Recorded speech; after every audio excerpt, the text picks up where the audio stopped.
Social leaders are trauma informed, and they embrace a trauma informed approach to leadership. Let's define that. A trauma-informed approach to leadership is leadership that realizes the widespread impact of trauma and understands the potential paths for recovery. It recognizes the signs and the symptoms of trauma in families, in teams, and in communities. Social leaders are on a long journey to fully integrate their knowledge about trauma and the other skills that we've learned about in this course into their decision-making, policies, procedures, and best practices, and they're always seeking actively to avoid re-traumatizing people.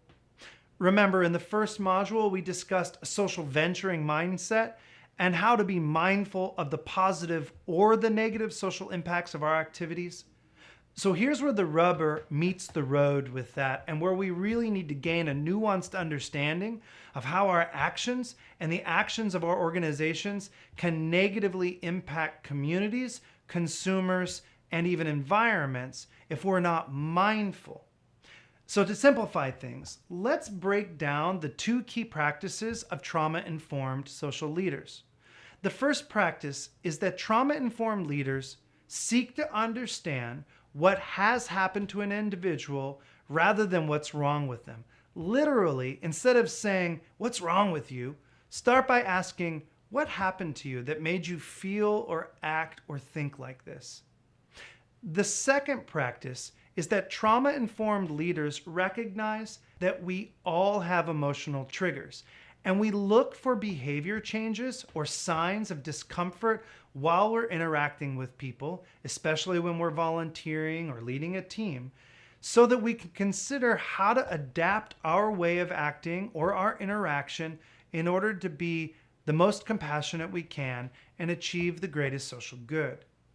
Using these two practices, trauma-informed social leaders then try to evaluate both their personal and organizational practices to make them as sensitive as possible to those who have undergone trauma. Because remember how many people have undergone trauma. This is how we operationalize. This is how we actualize a trauma-informed leadership approach.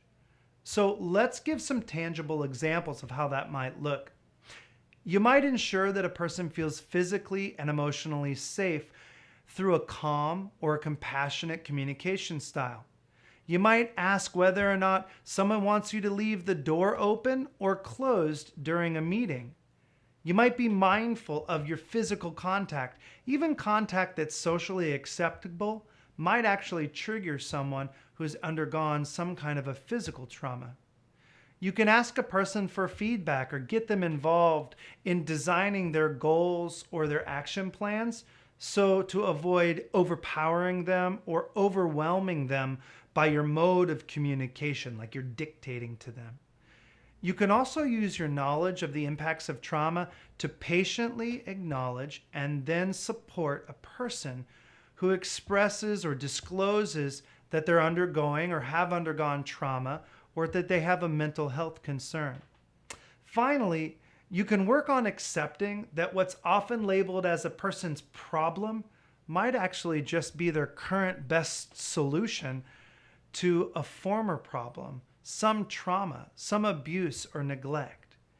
And here, you can gently, carefully attempt, making sure to follow good HR practices or any legal guidelines, you can attempt to provide options to address the symptoms through the root causes, not just the symptoms without the root causes.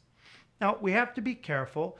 People might not want us deeply in their business, and there might even be legal or other concerns. You need to check with the folks in your organization or consult other best practices outside of this course. But the idea is to be open and to be open to helping people work through their traumas or their symptoms in order to find healing.